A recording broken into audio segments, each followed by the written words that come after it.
Urriñak 6. udaberriko azoka dugu herrian, eta gaur eguraldiak lagundu digu, eta gure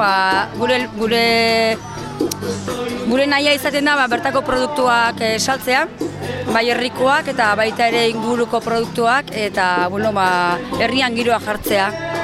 Bereziki janaria daukeu, batzuk herritarrak indituzte postrek, marrokiarrak hor dauzkeu, beraien tea eta gozoak egin da, eta gero gazta, mermeladak, ogie, pasta ekologikoare baukeu, eta gero ja kontserbak, txorizoa eta damasoro etorri da etor bere produktokin, eta gero jaboiak, artisautza, eta saiatuka pixkak delantik ginen zeramika ere badaukeu, beraz, pixka denetik gusto guztintzako eta boltsiku guztintzako ere. Pixkate azokaren inguruan saiatzen gira sari banaketa ere horrea biltzen, eta hori argazkiak atea zituzten, erakusketa bat egin dugu, eta gaur salitzen da.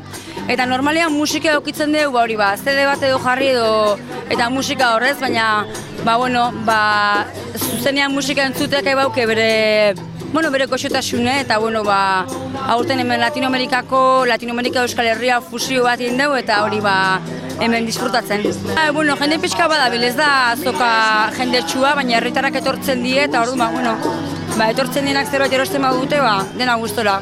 Nik egia esan hola, nire postuan bildu ditut etxeko traste zarrak edo, trasteak, ez dira trasteak, biltzen juna izanak nire bizitzan zehar, eta gauza batzuk kanpotik ekarri ditutenak, eta gero liburu batzuk salgai jarri ditut, eta kontua da bizkat, liburua dauzka salgai beste ikusteko dau, baina hori, tokia egitea eta gauzak erakustea. Ikusten usten, orduan hasten bainaiz, izkutukoa, nire baitan bizten diren bazter, mirezgarria.